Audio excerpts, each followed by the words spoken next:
오늘도 이 귀한 예배를 허락하신 하나님께 감사와 찬양과 영광을 올려드립니다. 저와 여러분들은 늘 생각을 하면서 생활 속에서 한번 이런 생각을 해보셨을까 의문을 좀 갖기도 하고요. 저 스스로도 내가 이런 생각을 좀 하고 삶을 살고 있는지라는 생각을 해볼 때도 있습니다. 여러분, 어디서 누군가 나를 모르는, 내가 알지 못하는 그런 곳에서 내 삶을 지켜보고 있다라고 하는 사실을 알게 되었을 때 과연 너는 어떤 행동을 할까? 아마도 그런 사실을 알고 있다면 평소에 항상 말과 행동에 조심하며 살아가게 되겠죠. 그럼 우리들의 삶 어떨까라고 생각을 한번 해봐요. 내 삶을 누군가 지켜보고 있다는 것을 알고 생활을 하고 있는지, 아니면 의식하지 않고 살고 있는지. 그런데 무서운 것은요, 우리 인생의 절대 주권자가 되시는 그 하나님이 우리의 모든 삶, 심지어 우리가 평소에 하는 말과 행동까지도 다 지켜보고 계시다라는 것입니다. 성경 시편 139편 1절로 4절에 말씀하고 있는 부분 있죠. 여호와여, 주께서 나를 감찰하시고 하셨나이다.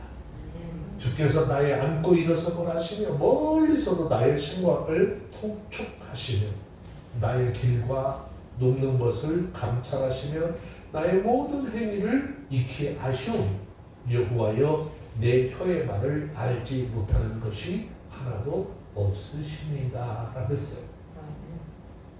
결국 내가 어떤 말을 할 때 그 말의 목적, 의도하는 바가 무엇인지 사람은 속일 수 있을지 모르겠지만 하나님은 그것을 어떻게 다 알고 계시는 것이죠. 그래서 그 하나님 앞에 늘 어떻게 두려운 마음을 가지고 말하고 행동하며 살아가는 것이죠. 그러면 우리의 삶이 모든 것을 지켜보고 계시는, 모든 인생들의 절대 주권자가 되시는 그 하나님 앞에 어떤 삶을 살아가야 할 것인가, 깊이 묵상하면서 말씀의 교제를 좀 시작해 보려고 합니다. 오늘 말씀해 보니까 하나님 앞에 비춰진 인생들의 모습이 어떤 것일까 보니까 몇 가지 부류가 있다라고 해요. 몇 가지 부류로 이렇게 좀 나뉘어진다라고 하는 것이. 오늘 말씀의 주제를 하나님이 보시는 우리 인생들의 현장, 하나님 눈에 비춰진 우리 인생들의 삶의 현장은 어떤 것이고 어떤 유의 사람들이 어떤 방식으로 살아가고 있는가를 말씀을 통해서 한번 살펴보려고 합니다. 자, 첫 번째 부류는요, 미련한 자의 입술을 가진 인생들이 있다, 이렇게 말씀하고 있어요. 자, 18장 6절 본문 말씀 한번 좀 읽어볼까요? 읽습니다. 시작. 미련한 자의 입술은 다툼을 일으키고 그 입은 매를 상하니라. 자, 여기서 미련한 자의 입술에서 나오는 말이 왜 자꾸 사람들에게 다툼을 일으키게 될까라는 것을 한번 생각해 봐야 되죠. 여기서 말하는 미련한 자의 입술이라고 하는 말은요, 항상 말을 하기만 하면, 그 사람이 어떤 말을 하기만 하면 난폭한 말을 하고 상대방의 마음을 다 뒤집어 놓고 상대방에게 괴로움을 주는 말을 하기 때문에 그 말을 하기만 하면 그 말로 인해서 어떻게 다툼과 분쟁을 만들어낸다라는 것이에요. 이 말은 잠언 15장 1절에서 말씀하고 있는 것처럼 지혜로운 자의 언사, 유순한 대답을 분노를 쉬게 하고 그랬어요. 지혜로운 자가 말하고 행동하는 것은요, 항상 어떻게 그 말을 통해서 화가 잔뜩 난 사람들도 분을 그치도록 한다라는 것이. 잠언 15장 18절의 말씀에 보면 노하기를 더디하는 자가 시비를 그치게 한다라고 하는 이 말씀을 이렇게 대조를 이룰 수 있는 그런 말씀이죠. 여기서 말하는 일으키다라고 하는 말의 의미는요, 한 번으로 끝나는 게 아니에요. 끊임없이 다툼을 불러일으키는 아주 곤란하고 좀 좋지 않은 표현으로 하면 폐역한 그런 언사를 이야기하는 것이에요. 그럼 이런 사람들이 어떤 삶을 살아가냐? 자, 여기서 말하는 미련한 자, 하나님을 알지 못하고 하나님을 경외하지도 않고 하나님을 섬길 줄 모르고 하나님의 뜻을 알기는 아는 것 같지만 그 어떻게 그것을 지켜 행하지 않는 그런 사람을 이야기하는 그런 말씀이에요. 자, 이 사람의 삶을 보면 특징이 있대요. 이 사람의 삶의 특징이 뭐죠? 죄 가운데 살고 불경건하고 그 다음에 불결하고 사랑이 없고 남을 미워하고 교만해서 항상 말만 앞세우고 자신이 해야 될 일, 자신이 맡겨진 일에 충실하지 않고 늘 남이 하는 일에 참견하고 그 다음에 상대방이 한 일에 대해서 자꾸 자기 의지로 자기 생각으로 판단하려고 한다라는 거예요. 그러다 보니까 거기에는 어떨까요? 자연스럽게 싸움과 다툼과 분쟁이 생겨나게 되겠죠. 그 이유가 뭘까요?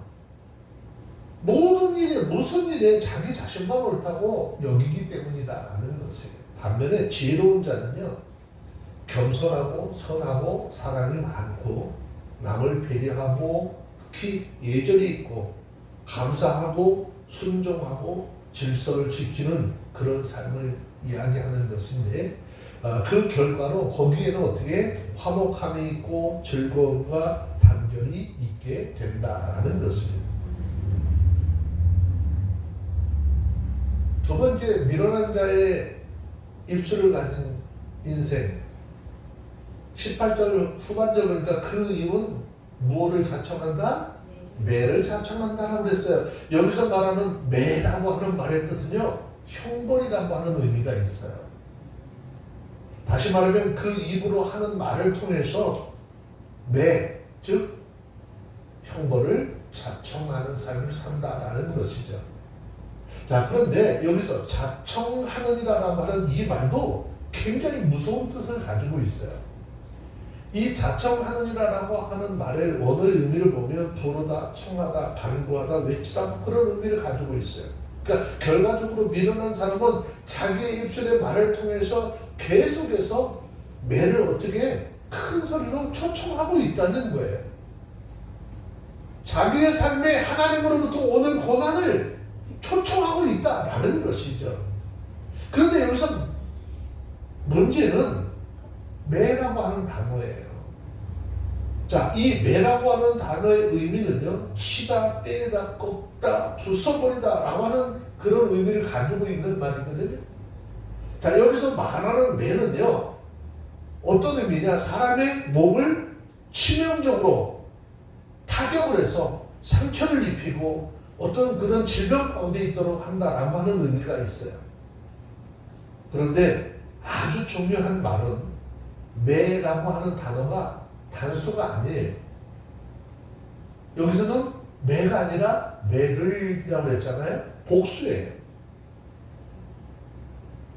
단수로 얘기하는 것이 아니라 매를이라고 하는 복수로 말을 하고 있는데 그 심각성이 있다는 거죠. 매를이라고 하는 이 말은 복수용으로 사용된 의미인데 뼈를 꺾고 몸을 부수는 결과를 일으키는 아주 혹독한 매질을 자청한다라는 의미죠. 결국 이 말은 미련한 자의 언어 생활이 자신은 물론 주변에서 함께하는 모든 사람들의 삶을 곤경으로 몰아가고 그것이 자신에 대하여 완전한 파멸을 불러일으키게 될 것이다 라는 것이죠. 그래서 성경은요, 잠언 10장 13절 말씀에 한번 보실까요? 잠언 10장 13절 말씀에 보시면 우리들이 왜 하나님 앞에서 참 지혜로운 자의 삶을 살아야 하는지 말씀하고 있어요. 자, 한번 봅시다. 잠언 10장 13절 시작. 명철한 자의 입술에는 지혜가 있어도 지혜 없는 자의 등을 위하여 지식이 있느니라. 네, 여기서 지혜가 없다라고 하는 말은 마음이 없다라는 말이에요. 생각이 없다, 깨달은 것이 없다라고, 양심이 없다, 뭐 지혜가 없다, 그런 의미들이 굉장히 많이 포함이 되어져 있는 말이에요. 그래서 생각이 없고 깨달음이 없는 사람, 곧 지혜가 없는 사람이라는 거예요. 우리도 삶 속에서 주변에 얘기하면 저 사람이 무슨 말을 하는데 뭔 생각도 없이, 아무 생각도 없이, 그죠? 아무 말이나 막 하는 그런 사람들 있잖아요. 아무 말이나 막 하는 사람들은 항상 보면 그 말을 통해서 상대방에게 어떻게 아픔을 주고 고통을 주고 괴로움을 주죠. 자연적으로 그 사람들과는 대화의 틈이 자꾸 멀어질 수밖에 없어요. 생각이 없고 깨달음이 없고 정말 함부로 말을 막 하는 이런 사람들 보러 지혜가 없는 사람이라고 하는데, 이 지혜 없는 자의 등을 위해서는 뭐가 예비되어 있다고 그러죠? 채찍이 예비되어져 있느니라. 채찍은 하나님의 징계와 징벌을 가리키는 말인데, 삶 속에 질병이나 경제적 손실, 궁핍함, 환경적인 어려움이 있을 것이다 라는 말씀인 거예요. 오늘 우리가 이렇게 깊이 좀 생각해봐야 될 것은, 오늘이라고 하는 우리 그 삶을 사는 이 시대 속에서 내가 혹시 이런 하나님의 말씀을 통해서 이런 삶을 살고 있지는 않았었는지 한번 좀 살펴보고 우리의 삶을 돌이켜봐야 하는 것이죠. 성경은 잠언 22장 15절에 보면요, 어린아이를 채찍으로 징계함으로 교육하라라는 말씀을 하고 있거든요.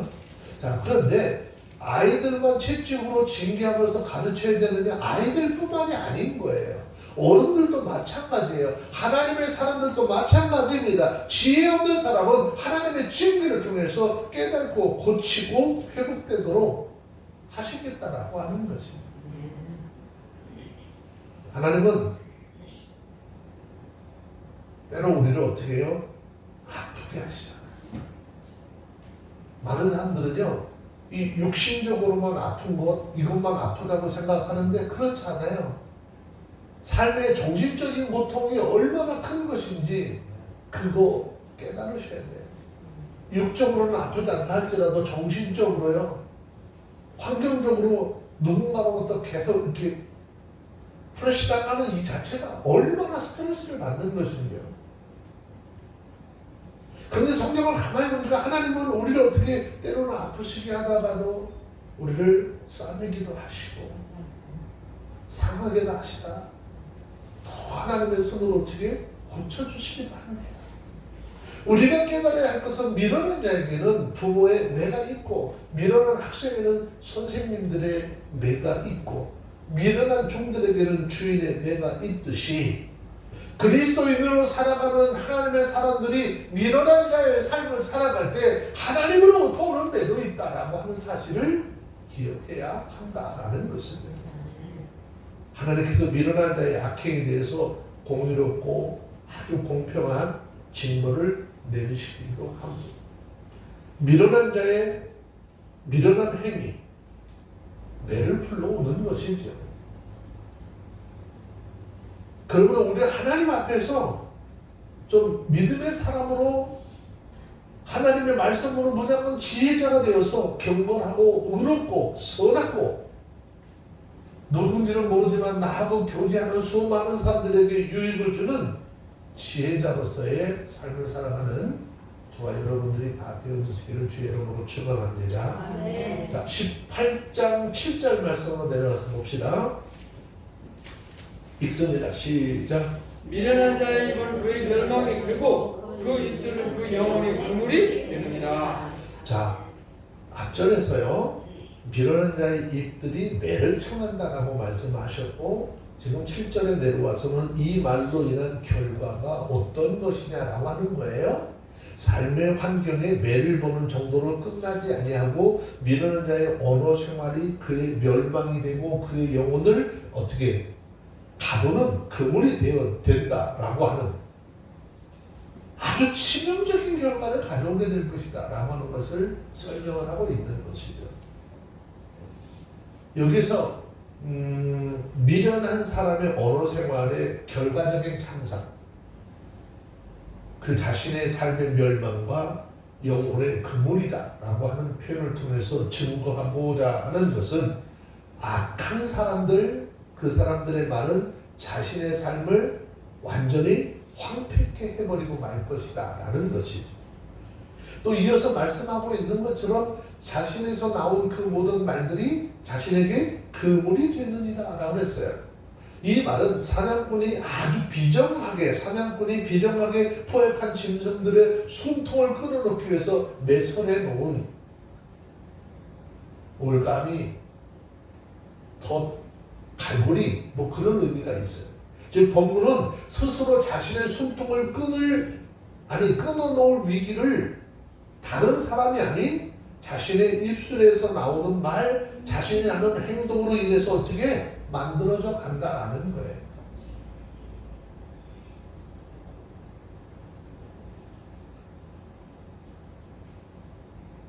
그러므로 저와 여러분들이 아주 중요하고 아주 깊이 생각을 해야 될 것은 우리 자신의 생활, 특별히 언어 생활이 우리 자신에게 있어서 우리의 영과 육의 생명을 위협하는 치명적인 사실로, 치명적인 그런 능력을 가지고 있다는 사실을 좀 깨달아야 되는 거예요.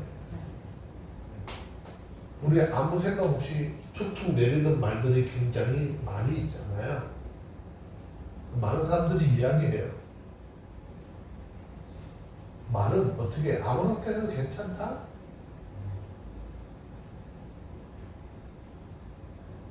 내가 하는 말에 대해서 뭐 그렇게 예민하게 반응할 게 있느냐. 근데 본인들에게 만약에 그러한 이야기가 있으면 그런 사람은 아마 더 펄펄 뛰고 못 살 거예요. 자, 그러면 실제 이런 일이 있을 수 있을까?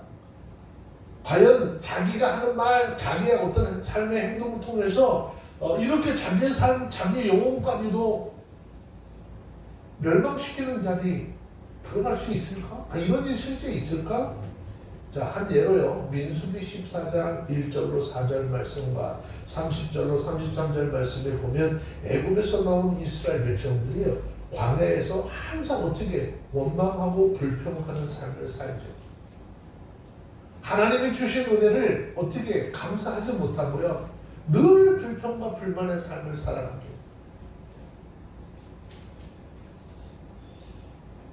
특히 그들은 하나님께서 세운 종이었던 모세를 대적하고 하나님을 대적합니다. 하나님이 세운 모세를 대적한다라고 하는 것은 곧 하나님을 대적하는 것이죠.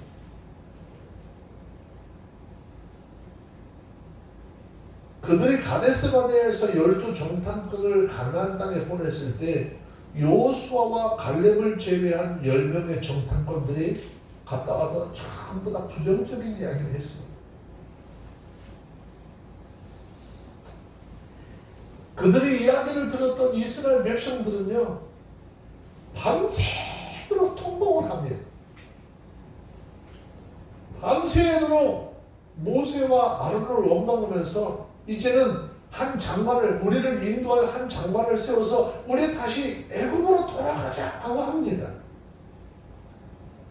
근데 그때 그들이 한 말을 하나님이 들으시죠?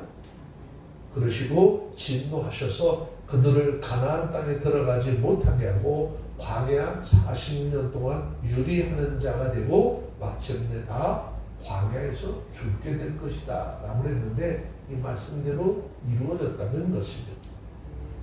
본문에서 말씀합니다. 그 입술은 그 영혼의 그물이 된다라는 말씀했어요. 하나님을 경외하는 지혜자는 항상 입에서 지혜의 말, 선한 말을 하고 그 말을 통해서 악한 마귀의 올매에 걸리지 않도록 해야 하는 거예요.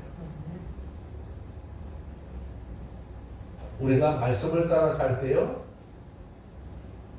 하나님의 뜻을 선포하면서 살아갈 때 하나님께서 그 우리에게 다가오는 흑암의 세력들의 능력들을 다 막아주고 우리를 지켜주실 것이기 때문이에요. 그런데 미련한 자의 말은 곧 그 말의 실수와 번제는 죄의 올무, 마귀의 올무, 멸망의 올무가 되어서 더 큰 죄를 짓게 하고 곧 멸망에 이르게 될 것이다 하는 것이죠. 성경은 말씀합니다. 마태복음 12장 37절 말씀에 보면 이렇게 말씀하는데 한번 볼까요? 마태복음 12장 37절.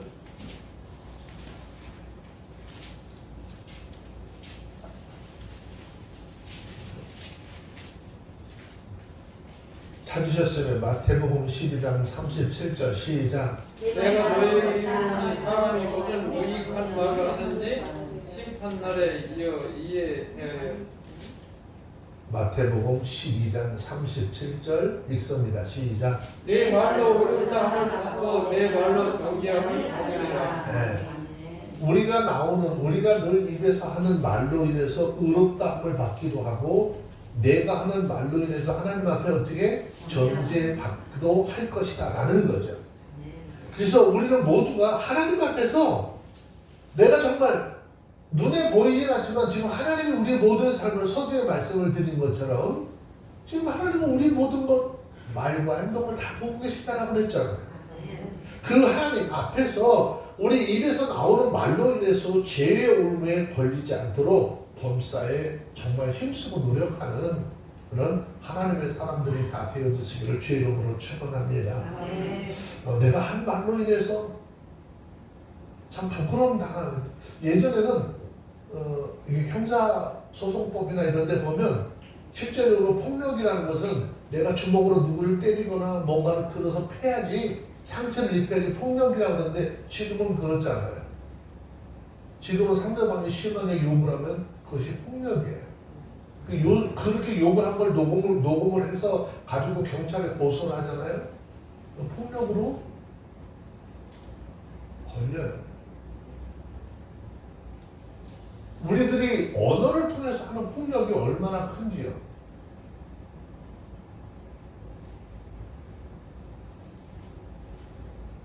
옛날에 우리 어머니들의 세대 속에 들어가 보면 그 언어 폭력이 어마어마했던 거를 알죠. 왜 자기 자식들한테 연병할 놈이라고 그래. 육신할 놈이라고 그러잖아요. 얼마나 무서운 소리예요. 몸을 잘 찢어버리겠다는 소리거든요. 비용먹을 놈 새끼. 자기 자식한테 거지대라는 소리잖아요.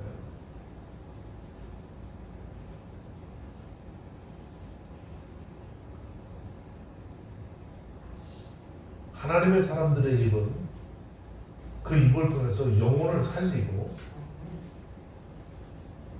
뭔가 좌절하고 낙심한 자들에게 하나님의 능력을 통해서 다시 일어설 수 있는 소망을 전하는 그런 하나님의 사람들의 입술이 되어야 할 줄로 믿습니다. 자, 말로써 그렇게 하는 부류가 한 부류가 있고 하나님을 보시는 인생 현장 두 번째 미련한 자의 행위를 가진 인생이 있대요. 자, 이제 잠언 18장 8절에 있는 말씀 봅니다. 읽겠습니다. 시작. 남이 말하기를 좋아하는 자의 말은 글씨가 같아서 애써 그대로 내려주느니라. 자, 이 말은 남의 말을 하기를 좋아하는 인간의 타락된 본성과 그것을 주변에 있는 사람들에게 아무 끊임없이 하면서 즐기고 수용하는 현실을 고발하는 말씀이에요. 자, 여기 먼저 남의 말 하기를 좋아하는 자라고 하는 이 말의 의미가 무엇인지를 깊이 좀 생각해 보아야 하는데요. 남의 말을 좋아하는 자라고 하는 말의 의미는요, 고자질쟁이, 소문을 퍼뜨리는 자, 험담하는 자, 상대방에 대해서 중상모략하는 자, 그리고 타인에 대해서 악의적으로 험한 말을 지어서 지속적으로 전하는 사람, 이런 뜻을 가지고 있습니다. 자, 제가 지금 말씀드린 이 모든 조항 속에 내 삶은 자유로울까를 한번 생각해 봐야 되죠. 이러한 행위가 이것이 뭐죠? 마치 잘 차려진 별식과 같다라고 비유하고 있는 거죠. 자, 미련한 자들이 그렇게 사악한 행위를 즐기고 거기에 젖어 사는 삶을 표현하고 있어요. 그래서 그들의 그러한 행동이 마치 별식과 같다 그랬잖아요. 자, 여기서 말하는 탐욕도 또 그런 거예요. 탐욕스럽게 그것을 삼키는 자들, 실제로 산의 진미로 인해서 아주 탐스럽게 잘 차려진 음식들, 매력적인 음식들, 뭐 그런 뜻을 가지고 있습니다. 그런 모든 것들이 어떻게 계속 깊이 내려간다고 그랬잖아요. 이 말은 별식을 즐긴다라고 하는 의미와 더불어서 별식으로 비유되는 타인들에 대해서 험담하는 말이 사람들에게 아주 깊은 영향을 미친다라고 하는 의미를 담고 있어요. 사실 이 사악한 사람들은요, 다른 사람을 중상모략하는 일을 즐기고 그것을 듣는 사람들 대부분요, 아무런 비판이나 검증 없이 그냥 그들의 말을 수용하죠. 왜? 나하고 친하다라고 하는, 나하고 가깝다라고 하는 그 이유 하나만으로. 그래서 그들과 더불어서 어떻게 즐기는 경우가 너무 많은 거예요. 따라서 이 세상에 진실이 아닌 것이 마치 진실처럼 확대되고 유포되고 재생산되어서 아주 세상의 질서를 어지럽히는 그런 경우들이 비일비재 않는 거죠. 오늘 우리 매스컴을 통해서 맨날 우리 귀에 들려지는 무슨 뉴스? 가짜 뉴스. 다 그런 것들이잖아요. 그래서 우리가 구원받은 하나님의 사람들이라고 한다면 우리는 어떻게 할까요? 남의 말 하지 말고 남이 비방하는 말 아예 어떻게 하지 말라는 것이죠. 자, 하나님께서 출애굽기 23장 1절의 말씀을 잠시 한번 볼게요. 자, 하나님께서 말씀하시기를 출애굽기 23장 1절에 있는 말씀입니다.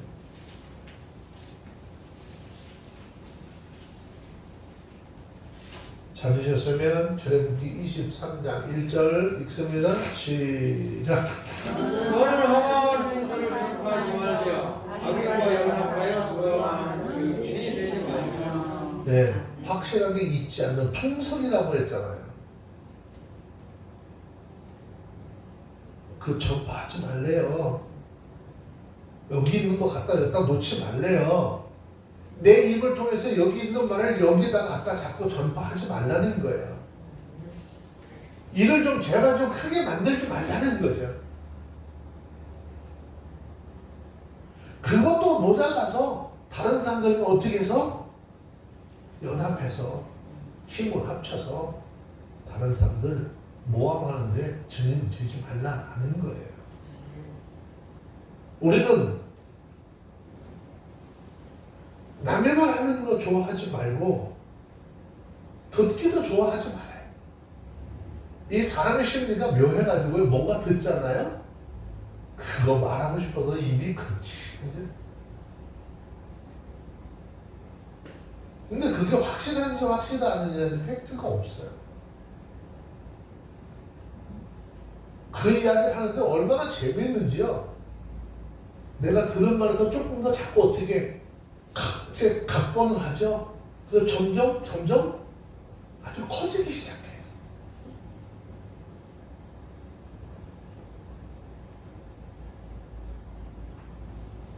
우리 그리스도인들은 나만 어떤 이야기를 하는 거, 좋지 않은 이야기하는 거 아예 듣기조차 하지 말고 우리 각자 하나님께서 주신 일들이 있잖아요. 그 맡은 일에 성실하고 또 하나님께서 주신 그런 일을 감당하는 데 힘쓰는 하나님의 사람들이 되시기를 주의 이름으로 축원합니다. 자, 그 다음에 하나님이 보시는 미련한 인생의 현장 세 번째, 자기 행위를 게을리하는 인생들이 있대요. 자, 9절에 있는 말씀 내려가서 볼게요. 읽겠습니다. 자, 18장 9절 시작. 자기 일을 게을리하는 자는 해가 하는 자의 형제니라. 네, 여기서 자기 일을 게을리하는 자 운명이 어떻게 될 것인지 말씀하고 있죠. 자, 여기서 자기 일을 게을리하는 자, 이것은요 앞전에서 말씀하신 남의 말하기를 좋아하는 자와 굉장히 밀접한 관계가 있습니다. 자, 본문에서 자기의 일을 게을리하는 자는요 자신에게 주어진 일을 하기보다는요 남이 말하는 것 여기저기 돌아다니면서 자기의 일을 하지 않으면서 여기저기 다니면서 남의 말하기를 좋아하는 자 이야기하는 거예요. 성경은 전도서 3장 22절 보면 자기의 일을 즐기는 것은요 하나님께서 우리 인간에게 주신 선물이고 분복이다라고 했어요. 그러니까 하나님께서 우리에게 주신 일을 내가 즐겨하고 잘 감당하는 것은 하나님께서 우리에게 주신 선물이고 분복이에요.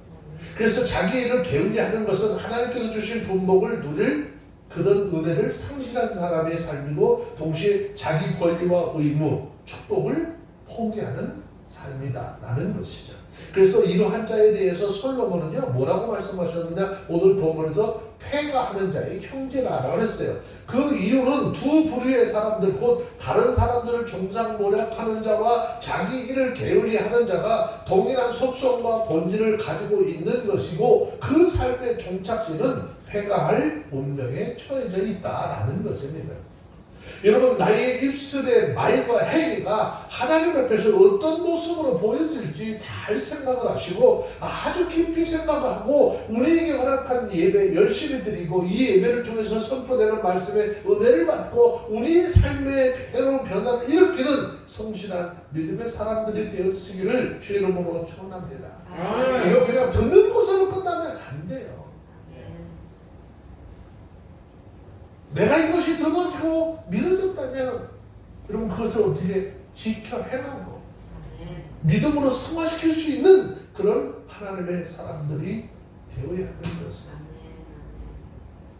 그러므로 모든 인생은요 지혜자의 지혜의 근원이시라고 그러잖아요. 지혜자이신 하나님을 의지하는 삶을 살아가야 하는 것입니다. 자, 10절 말씀으로 내려와서 봅니다. 읽습니다. 시작. 여호와의 이름은 견고한 망대라. 의인은 그리로 달려가서 안전함을 얻느니라. 자, 여기서 말하는 의인이 견고한 망대인 여호와의 이름을 의지해서 하나님께 피함으로 인하여서 안전함을 얻게 될 것이다 라고 했어요. 자, 히브리 사회에서는요 일반적으로 사람의 이름은요 그 사람의 인격을 나타내고 있어요. 우리도 마찬가지죠. 우리의 이름 속에는요 그 사람이 어떤 사람이 되기를 원하는지 부모들의 마음이 거기 이름 안에 정해져 있죠. 근데 히브리 사회에서도 마찬가지예요. 이름에는요 그 뜻이 분명한 의미들이 있어요. 그래서 하나님을 여호와라고 여기서 이야기했는데 하나님께서 지니신 본체적 속성이에요. 자존성, 불변성, 무한성, 전능성, 신실성까지 포괄적으로 다 나타내는 말이에요. 즉 여호와의 전지전능하심과 의로우심과 복되고 선하심, 성실하심 등을 포괄하는 의미를 지금 가지고 있는 것이죠. 이것은 인간에게 계시된 여호와 하나님의 모든 면모를 상기시키는 표현으로 이해할 수 있는 것이죠. 그런데 본문에서 이러한 여호와의 이름을 가리켜서 견고한 망대라 그랬어요. 그리고 이어서 말씀하시기는 의인은 그리로 달려가서 안전함을 얻는다 그랬어요. 자, 의인이 그리로 달려갈 수 있는 것은요 왜일까? 의인이 그리로 달려갈 수 있는 것은 여호와의 이름에 대해서 잘 알고 있을 뿐 아니라 그를 깊이 신뢰하고 있기 때문이다라는 것이죠. 그리고 여호와의 이름을 견고한 망대로 신뢰하고 그리로 달려가는 자는 안전함을 얻게 된다라고 이야기했는데 여기서 안전함을 얻느니라고 하는 이 말의 의미는요 높은 곳에 위치하다라는 의미예요. 즉 다른 사람들이 도달할 수 없는 곳, 안전한 곳, 강하고 견고한 산성과 같은 그런 곳에 서게 될 것이다 라는 것입니다. 이것은 단순히 그들을 대적하는 자들, 추적하는 자들로 피한다라고 하는 의미가 아니라 어떤 셰파가 와도 흔들리지 않는 삶의 견고함을 보장을 얻게 된다라는 의미인 것입니다. 결과적으로 의인은 삶 속에서 하나님을 경외하고 의지하며 그의 말씀에 순종하는 삶을 살아갈 때 때로는 어렵고 위험한 일을 만날 수 있지만 또 사탄과 악한 영들이 공격이 있을 수도 있겠지만 또 우리가 삶을 살아가는데 무서운 질병이나 경제적 어려움, 우리가 예기치 못한 큰 사고들이 있을 수 있겠지만 그럴 때 그 어려운 환경을 이겨낼 수 있는 힘을 주셔서 이겨내게 하실 것이다 라는 거죠. 그래서 세상이나 세상 권력을 의지하는 것이 아니라 하나님을 의지해야 된다라는 것입니다. 아멘. 자, 성경 우리 시편 91편 2절 3절 말씀을 좀 봅시다.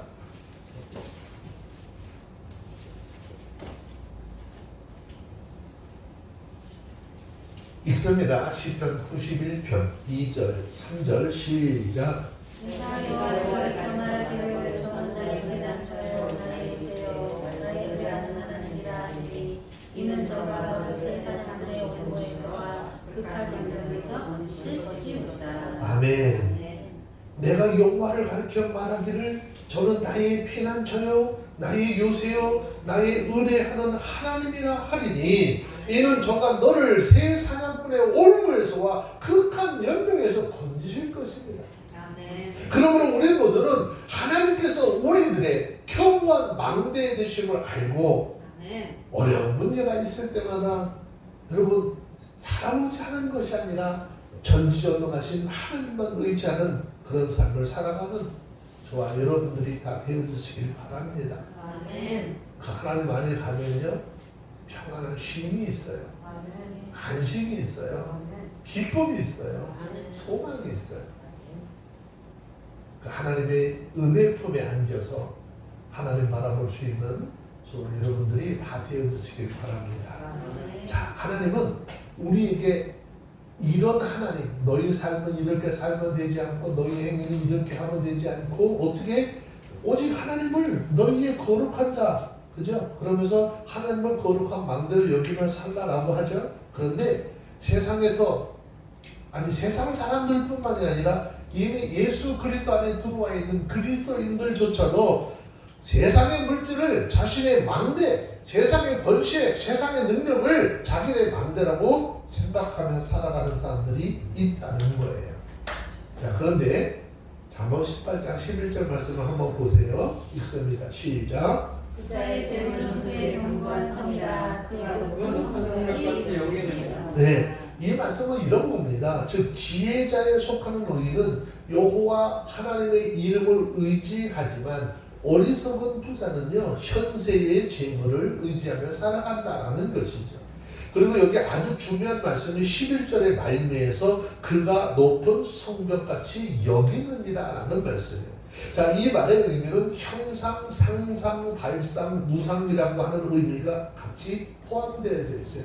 결국이요 이 말은 마치 신기루와 같은 이 상상물이나 아무도 도울 힘이 없는 능력도 없는 우상과 같은 것을 지칭하는 단어인데 하나님 앞에서 재물이 바로 그런 것들이라는 거예요. 하나님 앞에서 이 세상에 권세라는 것이 그런 거라는 거예요. 하나님 앞에서 이 세상에 우리가 그렇게 의지하는 모든 물질들이 다 그런 거라는 것이죠. 그런데 부자들은 이것을 하나님 대신 붙잡고 있다라는 것이죠. 이 말씀은 앞에 10절의 말씀과 연결시키면 의인은 여호와를 의지하는 반면에 어리석은 사람들은 돈을, 물질을 안전의 근거로 삼는다라고 하면서 이건 어디요? 조롱하고 비웃는 소리예요. 하지만 실상 재물은 사람에게 견고한 성과 높은 성벽이 되지 못한다는 거예요. 재물은 환난날에 무익한 거예요. 재물은 사람에게 갑자기 닥치는 무서운 질병이나 전쟁이나 기근이나 대형 사고를 막을 수 있느냐? 막을 수 없다는 것이죠. 자, 이 사실에 대해서 잠언 11장 4절에 뭐라고 말씀하셨을까요? 잠언 11장 4절 한번 말씀 보세요. 하나님이 진노하시면요 그거 아무것도 소용이 없다는 거죠. 자, 잠언 11장 4절 읽습니다. 시작. 재물은 진노하시는 날에 무익하나 의리는 죽음을 면케하느니라. 네, 우리가 그렇게 사람들이 믿고 의지하는 재물은 하나님이 진노하시는 날에 무익하다는 거예요. 또 스바냐 1장 18절 말씀에 보면 그들의 은과 금이 여호와의 분노의 날에 능히 그들을 건지지 못할 것이다 라고 말씀하셨어요. 그렇기 때문에 그리스도인들은 항상 이 세상을 살아가는 날 동안에 재물을 의지하지 말라라고 하는 거예요. 그 이유가 뭘까죠? 그 이유가 뭘까냐고 하는 거예요. 성경은 말씀합니다. 자, 디모데전서 6장 10절. 디모데전서 6장 10절.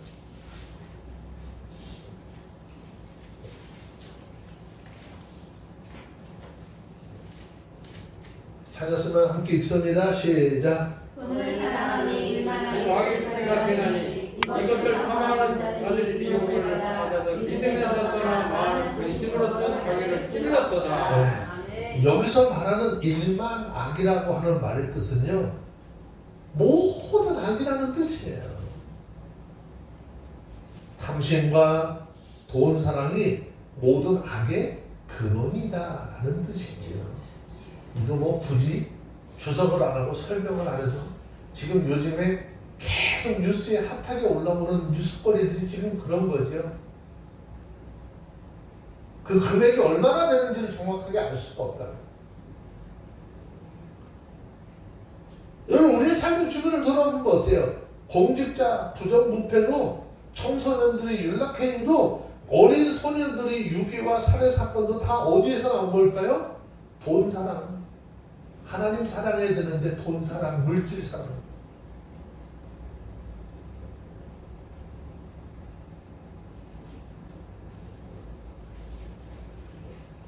제가 이렇게 말씀을 드리니까 또 오해해가지고 목사님 그럼 우리 돈 없이 가난하게 살아야 돼요?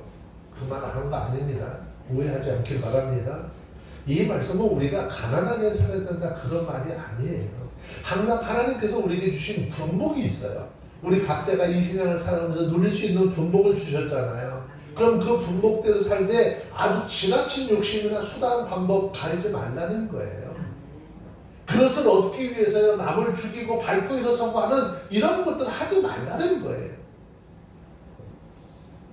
부정하고 부패한, 누군가를 죽이고 누군가를 고통스럽게 빠뜨리면서 그것을 돈을 벌어서 내 것으로 하려고 하는 그런 마음 갖지 말라라는 거예요. 여러분, 내가 누군가를 짓밟고 누군가의 무엇을 빼앗아 나는 기쁠지 모르지만 그 한편 반대쪽에서는요, 그것 때문에요 생명을 버리는 사람들이 있어요. 고통 가운데 저주하는 사람들이 있다니까요. 하나님께서는 그들의 기도를 들으시겠다라고 하는 거잖아요.